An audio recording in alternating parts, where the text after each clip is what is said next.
नमस्कार, मैं आशिष त्यागी युग करवट यूट्यूब चैनल पर आपका स्वागत करता हूं।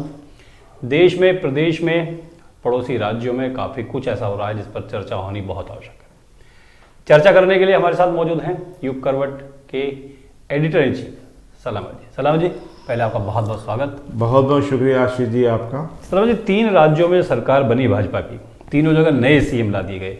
ये एक भाजपा में दूसरी पंक्ति, नई जनरेशन पैदा करने की कोशिश है। देखिए, इसके कई संकेत हैं, इसको भी कई रूप में लिया जा सकता है, कई संदेशों के रूप में लिया जा सकता है, कई संकेतों के रूप में लिया जा सकता है। और ये फैसले बहुत ही चौंकाने वाले भी हैं, आपको इस रूप में देख सकते हैं। ये कोई मामूली कदम नहीं थे, ये बहुत बड़े फैसले हैं और बहुत बड़ी एक लाइन खींची गई है। और ये एहसास कराया गया है कि दिल्ली दरबार से बड़ा कोई नहीं है। जो दिल्ली दरबार चाहेगा वही होगा। और उसका एहसास ये 3 राज्यों के मुख्यमंत्रियों को लेकर आपने देखा है। ना तो इसमें महारानी का कुछ जलवा रहा, ना मामा जी का कोई जलवा रहा, और ना ही कोई रमन सिंह का जलवा रहा। चुनाव में सबको इस्तेमाल किया गया, सबका साथ लिया गया, हर चीज़ की गई। और जब वक्त आया तो क्या निर्णय लिए गए वो आपके सामने है। तो आशीष जी से सबसे बड़ा लबोलाभ इसका यही है कि दिल्ली दरबार सब कुछ है और दिल्ली दरबार ने ये एहसास करा दिया कि आप हमारी वजह से हैं, हम आपकी वजह से नहीं हैं। अच्छा, जो आप संकेत और संदेश की जो बात आप कर रहे हैं, तो इस संकेत और संदेश को यूपी और हरियाणा में भी माना जाएगा? स्वाभाविक है। देखिए, जो जितने भी समय जहाँ पे भाजपा की सरकारें हैं, जो मुख्यमंत्री हैं, गुजरात से लेकर हरियाणा तक, उत्तर प्रदेश तक और राज्यों में भी, तो आप गुजरात के मुख्यमंत्री को देख लीजिएगा, उनको 2 घंटे पहले पता चला था कि उनको शपथ लेना है। जो भजन लाल शर्मा राजस्थान के हैं, वो भाजपा के बागी के रूप में चुनाव लड़े थे, उनकी जमानत जब्त हो गई थी, वो फिर दोबारा भाजपा से लड़े, पहली बार विधायक बने और मुख्यमंत्री बना दिया गया। वहाँ पे मोहन यादव, लाडली बहना योजना आप सब जगह अपनी धरी रह गई, शिवराज जी धरे रह गए, वहाँ पे मोहन यादव आ गए। तो ये जो फैसले हैं ये बहुत हैं, ये कोई मामूली फैसले नहीं हैं। इसमें भी कोई दो राय नहीं है कि दिल्ली वाले जो चाहते हैं वो हो जाता है। कोई ज़रा सी चूं भी अभी तक नहीं हुई है। अब इसको आप अनुशासन कह सकते हैं पार्टी का, या खौफ भी कह सकते हैं, या कुछ भी कह सकते हैं, या वक्त की नज़ाकत कह सकते हैं। कुछ ना कुछ तो है कि लोगों ने सोच लिया कि आज भारतीय जनता पार्टी वो पहले वाली नहीं है जो उमा जी मीटिंग से नाराज़ होकर चली गई थी, अडवाणी जी की जब मीटिंग चल रही थी, तो जब उनका फैसला हो, तो आज वो नहीं है भारतीय जनता पार्टी। आज भारतीय जनता पार्टी बहुत बदल गई है। तो स्वाभाविक है कि जिस तरह बताते हैं कि राजस्थान में माननीय रक्षा मंत्री जी ने वसुंधरा राजे जी को बताया कि अब पार्टी बहुत बड़ी हो गई है और इसमें कोई पार्टी के साथ चलिए, कोई भी निर्णय अगर आप लेंगी तो शायद आपके मुनासिब नहीं होगा। और पर्ची भी उनसे निकलवाई, पर्ची देख के वो चौंक भी गई। जब होटल में मुलाकात हुई माननीय राजनाथ जी की, वो बहुत देर जब डिस्कस कर रहा था, उन्होंने नाम तब भी नहीं खोला था। तो ये सब चीज़ें हैं। और देखिए, 2 मुख्यमंत्री आज भी दिल्ली दरबार वालों की कम सुनते हैं, असम के मुख्यमंत्री और उत्तर प्रदेश के मुख्यमंत्री जी।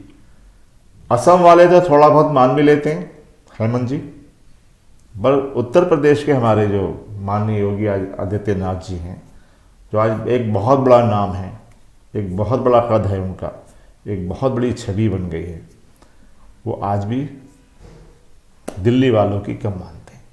तो कहीं ना कहीं ये एहसास दिलाया गया है कि भाई ये इसमें गलतफहमी में ना रहें कि हमारी वजह से सरकार है, हमारी वजह से राज्य है, या हमारी वजह से कुछ हुआ, कुछ नहीं है। अच्छा, इसी घटनाक्रम के तुरंत बाद डिप्टी सीएम यूपी के केशव प्रसाद मौर्य दिल्ली पहुंच जाते वो तो बहुत बड़ी एक ये देखिए, वो एक बहुत बड़ी चीज़ है।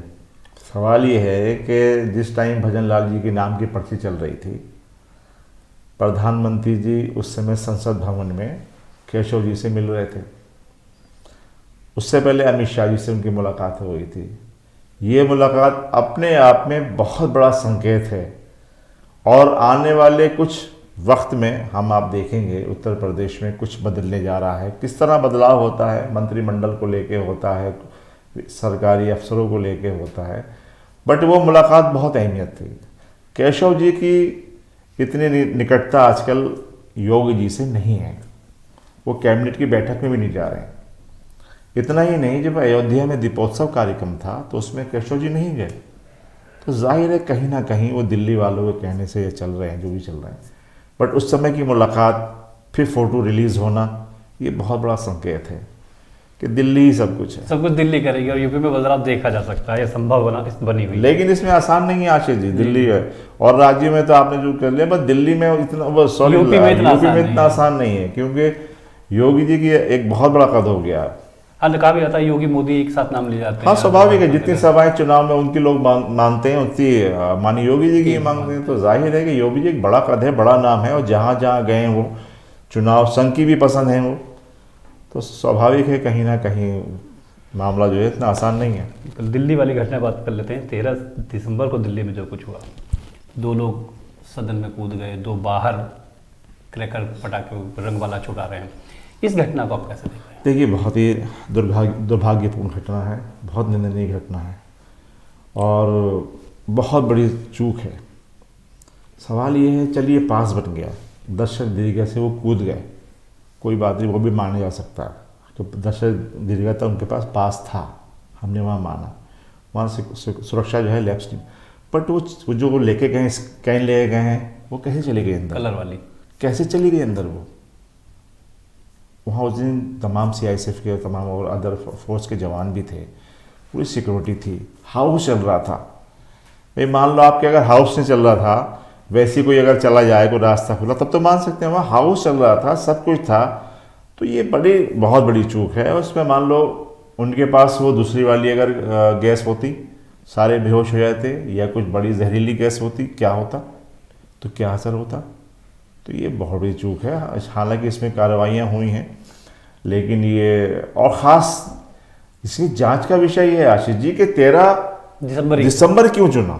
उसी दिन हमारे संसद का हमला हुआ था, ठीक उसी दिन आप कर रहे हैं। क्या मानसिकता है आपकी, क्या सोच थी, किस सोच से आप गए थे?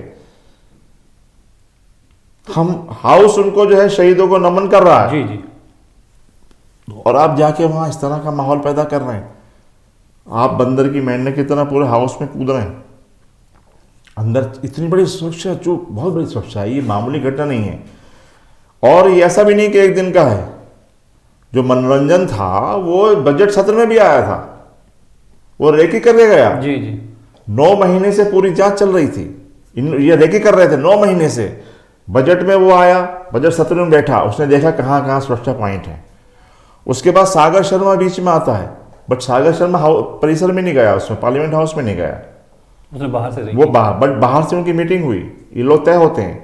वहां से महाराष्ट्र से वो लेके आता है, ये स्प्रे लेके आता है, यहाँ से नीलम, ये सब मिलते हैं, गुरुग्राम में ठहराया जाता है इनको। तो आखिरकार कहाँ जहन में क्या चल रहा था, कौन इनको मोटिवेट कर रहा था, ये बड़ा सवाल है।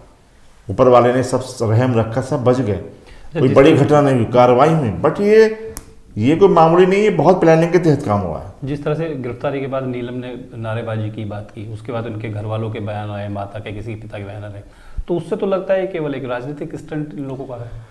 नहीं, मैं नहीं मानता, मुझे मानता है इसमें जांच की बहुत ज़रूरत है, इसमें जांच होना चाहिए।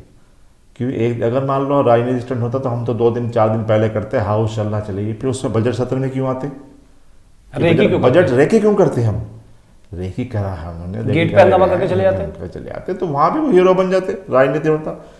अब जो कुछ भी कोई कह रहा है कि साफ फल्ला किसके हैं, कल वही अलग इशू हो गया, बट इसमें बहुत बड़ी सुरक्षा चूक है और इसमें जांच होना चाहिए। अच्छा, 3 राज्यों के चुनाव के जो परिणाम आ गए, भाजपा की सरकार बन गई, भाजपा ने नई सीएम दे दिए, इंडिया गठबंधन विपक्ष का जो है, उस पर अब क्या इसका असर आप देख रहे हैं? मुझे लगता नहीं। देखिए, अभी ये भानुमति का कुंबा वाला हिसाब चल रहा है, इसमें ये लोग सब एक हैं नहीं, पूरा कुंबा नहीं बन पा रहा है, सब अपने अपने राह चल रहे हैं। नीतीश अपनी राह है, ममता अपनी राह है, अखिलेश अपनी राह है, शरद पवार अपनी राह है, लालू यादव अपनी राह है, तो ये सब अपने अपने रास्ते पे, अभी कोई भी एक मंजिल पे नहीं आ रहा। सब बातें तो बहुत हो रही हैं कि जी गठबंधन मजबूत होगा, फलना मजबूत होगा, ये वो मुझे लगता नहीं है। अब ये कहना बहुत जल्दबाजी होगी। इस देखिए, जब तक आप अपना घर ही मजबूत नहीं करोगे तो कहाँ पे समस्या। बिहार में देखिए, नीतीश कुमार ममता अलग हो रही हैं, मीटिंग 3 बार मीटिंग कैंसिल हो चुकी है, पहले थी, फिर वो तो ये मीटिंग कैंसिल हो रही है कि लोग आने को तैयार नहीं हो रहे हैं। तो मुझे लगता है कि जिस तरह से सोचा था हमने कि साहब एक तरीके से विपक्ष एक हो रहा है, वो तो 2 मीटिंगों में सारा उसका निकल गया। रहा सारा मध्य प्रदेश में जो जिस तरह की बातें हुई हैं कांग्रेस में और अखिलेश में, वो देखिए आप सबके सामने। नीतीश अलग हो गए, ममता अलग हो गई। आप बताइए ना, किसी का कोई बयान आया है? कोई बयान नहीं है। उत्तर प्रदेश में समाजवादी पार्टी सबसे बड़ी विपक्ष की पार्टी है, वो अपने आप में है इस बात को लेकर हम सबसे बड़े हैं। कांग्रेस कहती है कि हम सबसे बड़े हैं। तो कहीं ना कहीं ये मोछो लड़ाई में ये अभी गठबंधन फंसा हुआ है। अच्छा, आज विपक्ष का लोकसभा में हंगामा हुआ, उसमें कांग्रेस के 9 और टोटल विपक्ष के 15 सांसदों की निलंबन का हुआ है और पूरे सत्र के लिए हुआ है। क्या बहुत अधिक कठोर कार्रवाई नहीं है? नहीं, देखिए, हाउस को लेके जो है आज सुबह से शुरुआत हुई है, तब भी हुआ, कल हुआ, परसों हुआ, फिर 370 को लेके जो गृह मंत्री का अभी भाषण था और जो बोल रहे थे उसको लेके भी हुआ। तो अब कोई मुद्दा तो था नहीं, ठीक है। अब हाउस में लेके सुरक्षा को लेके ठीक है, सरकार की तरफ से सरकार कार्रवाई कर रही थी, सरकार कल से कार्रवाई कर रही थी, उन्होंने एक्शन भी लिए हैं। अब देखिए, हम सरकार पे दबाव डाल सकते हैं कार्रवाई का, वो हो चुकी, वो हो रही है, चल रही है, उसको आप एक दिन में उसका एनालिसिस नहीं कर सकते ना। वो एजेंसीज जांच कर रही हैं, सब कुछ कर रही हैं। माननीय रक्षा मंत्री ने खुद हाउस में कहा कि बड़ी दुर्भाग्यपूर्ण घटना है, सरकार भी मान रही है, लेकिन उसके बावजूद भी अगर आप काम नहीं करना चाह रहे हो, हंगामा है, तो स्वाभाविक है इस तरह के फैसले तो बिरला जी लेते हैं और उन्होंने इससे पहले भी कई बार लिए हैं। तो मैं समझता हूँ कि सत्र चलना चाहिए था, बट उन्होंने हंगामा कर दिया, उनको निलंबन कर दिया गया। तो ये अपना विवेक है उनका, लोकसभा स्पीकर जी क्या निर्णय लेते हैं। अरे आखिरी सवाल गाजियाबाद को लेकर लेता हूँ।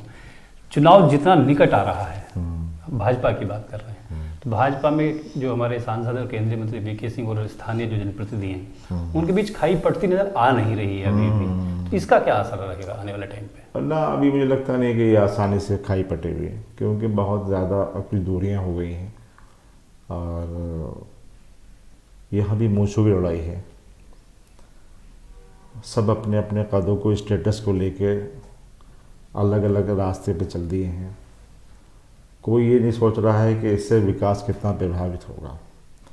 एक बहुत बड़े प्रशासनिक अधिकारी से मेरी बात हो रही थी, तो ये कह रहे थे कि हम चाहते हैं कि ज़िले से चले जाएं। मैंने उनसे कहा क्यों? बोले जी, जिस तरह से भारतीय जनता पार्टी और संगठन और जनप्रतिनिधियों में मनमुटाव है, हमें काम करने में बड़ी प्रॉब्लम आ रही है। अगर हम एक ही करते हैं तो दूसरा नाराज़ है, दूसरे करते हैं तीसरा नाराज़ है। तो इससे उन्होंने ये कहा कि जनता के जो काम है, जो योजनाएँ हैं, वो बड़ी प्रभावित हो रही हैं। तो मुझे भी ये लगता है आशीष जी कि जिस तरह की ये एक गुटबाजी चल रही है, पर जहाँ जनरल साहब हैं वहाँ विधायक नहीं, जहाँ विधायक हैं वो जनरल साहब नहीं है। हालांकि जनरल साहब बड़ा दिल करते हैं, वो विधायक उनसे लाइनें खींचे, उनके क्षेत्र में जाते हैं, उनको बुलाते भी हैं। बट दूसरी तरफ से ऐसी कोई भी सकारात्मक चीज़ें नहीं दिखाई दे रही हैं। तो देखिए, ये राजनीति है, इसमें व्यक्तिगत नहीं होना चाहिए। अगर राजनीति में उतार चढ़ाव रहते हैं तो ठीक है, बट चुनाव होने तक, चुनाव से पहले सब एक दूसरे के दूर रहते हैं, चुनाव के बाद सब एक हो जाते हैं। हमारे यहाँ तो सबसे बड़ी जो विडम्बना हुई वो ये है कि चुनाव के बाद सब एक दूसरे से लाइनें खींचे बैठे हैं। चुनाव हो गया, ख़त्म हो गया, किसने किसका विरोध किया, बट ये चीज़ें ठीक नहीं है। इससे जनता है के काम प्रभावित होते हैं। और हमारी आपकी दोनों की सबकी अपील है कि जनता की बातों को देखते सब एक होकर मुट्ठी बंद होगी तो काम होगा, विकास होगा। 2024 जीतना है ना। बिल्कुल ठीक सर जी, आपने कहा 2024 जीतना है। आज की चर्चा का लबलो में निकला के भाजपा बदलाव की तरफ है। बदलाव कहीं भी हो सकता है, यूपी भी उससे अछूता नहीं होगा। आपने बहुत अच्छी जानकारी सलमान जी हमको दी, दर्शकों को बिल्कुल भी पसंद आएगी। बहुत बहुत शुक्रिया, थैंक यू, धन्यवाद, नमस्कार।